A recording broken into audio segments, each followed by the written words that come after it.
Shalom to everyone. Me Naila from Alpha Bible College. Thank you for watching my videos. YouTube पर channel है Straight from the Bible with Naila के नाम से. Please like and subscribe ज़रूर कीजिएगा. आप सब जानते हैं बाइबल मुकद्दस में लिखा है कि अदालत के रोज़ खुदा यीशु मसीह लोगों से कहेंगे कि जब मैं भूखा था तो तुमने मुझे खाने को ना दिया, मैं प्यासा था पीने को ना दिया, मैं नंगा था और मुझे पहनने को ना दिया. लोग उनसे कहेंगे, ऐ खुदा, हमने कब तुझे भूखा, प्यासा और नंगा देकर तेरे साथ ऐसा ना किया. यीशु मसीह उन्हें फरमाएंगे, जब तुमने इन लोगों के साथ जो तुम्हारे साथ थे ऐसा ना किया तो तुमने मेरे साथ ना किया. मैं तुम्हें नहीं जानता. तब ये बड़ी हॉरेबल कंडीशन है जब खुदा हमें ऐसे कहे कि मैं तुम्हें नहीं जानता.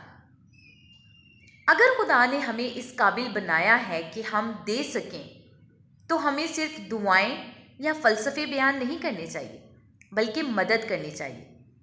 मैं हज़ारों लाखों की बात नहीं कर रही. बाइबल मुकद्दस में लिखा है, यीशु मसीह फरमाते हैं, जिसके पास 2 कुर्ते हों एक उसको दे दे जिसके पास नहीं है.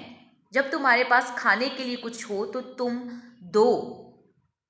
जब तुम्हारा पड़ोसी दरवाज़ा खटखटाए और तुमसे कुछ मांगे और तुम्हारे पास देने के लिए हो तो उसे ये मत कहना कि कल आना. कल तक की बात के लिए भी रोका गया है कि उसे उसी टाइम उठो अपने बिस्तरे से और उसे दो. जब ये हुक्म दिया गया है तो हम इस हुक्म पर स्ट्रेस नहीं करते. हम फ़लसफ़े बयान करते हैं, हम कहते हैं खुदा देगा, खुदा से मांगो. तो खुदा खुद आकर अपने हाथों से नहीं देता है. हम इस कदर पाक नहीं हैं, हम इस कदर प्योर नहीं है कि खुदा खुद से आके हमारे सामने खड़ा होकर हमें दे. हाँ, वो वसीले बनाता है और वो वसीला आप हैं. बिल्कुल आप सब. और मैं ईमान रखती हूँ और मुझे इस बात का पूरा यकीन है कि मेजॉरिटी इस काबिल है कि वो 2 कुर्ते कम से कम तो रखती है. तो क्या हम एक कुर्ता उसको नहीं दे सकते जिसके पास नहीं है? आज आपसे एक बात शेयर करने लगी हूँ. ये थोड़ा इमोशनल कर देगी आपको, लेकिन सच्चाई यही है. भूखे को फ़लसफ़ा नहीं, रोटी चाहिए.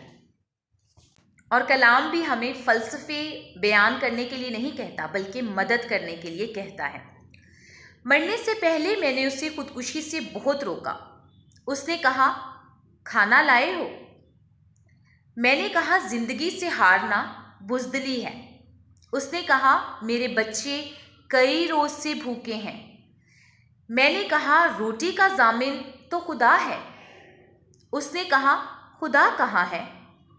रोटी लाए हो? मैंने कहा, वो सब्र वालों के साथ है. उसने कहा, क्या खुदा भूखों के साथ भी होता है? मैंने कहा, ज़िंदगी बहुत खूबसूरत है. उसने कहा, जब भूखे बच्चों की चीखें समातों से टकराती हैं तो ज़िंदगी बदसूरत बन जाती है. मैंने कहा, देखो खुदकुशी हराम है. उसने कहा, जब ज़िंदगी हराम हो जाए तो खुदकुशी हलाल हो जाती है. एन इस वक्त उसने अपनी जान दे दी और मुझे मार्कस की कहावत याद आई कि जब पेट खाली हो तो ज़िंदगी का फ़लसफ़ा असर नहीं करता.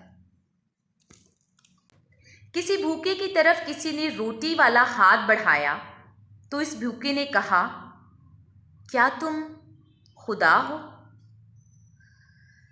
बेशक ये सोचने वाली बात है, ये इमोशनल कर देती है बात, लेकिन हमें वाकई में अगर हम खुदा के कलाम को पढ़ते हैं तो खुदा के कलाम में कहीं ऐसे नहीं लिखा सिर्फ दुआ करो और अपने फ़लसफ़े बयान करो, बल्कि लिखा है दूसरों की मदद करो. और ना सिर्फ मदद करो बल्कि हर तरह से जिस चीज़ की उसे ज़रूरत है हर चीज़ का जिक्र किया गया है. भूखे के लिए खाना, नंगे के लिए कपड़ा और हर चीज़, अपने पड़ोसियों के हकूक़ और बाकी सब चीज़ें भी जिसको भी आप कम्युनिटी में देखते हैं हर तरह से मदद करने के लिए बयान किया गया है. हमें चाहिए कि हम दूसरों की मदद करें. सो आज से अभी से अपना अज़म ठहरा लें कि ज़रूरी नहीं है कि आप हज़ारों लाखों में कमाएं तभी आप दूसरों की मदद कर सकें, बल्कि आपको देखना है जो भी नीडी है उसकी मदद करें. और यहोवा खुदा हम सबको ऐसा करने की तौफीक दे. Thank you so much. God bless you all.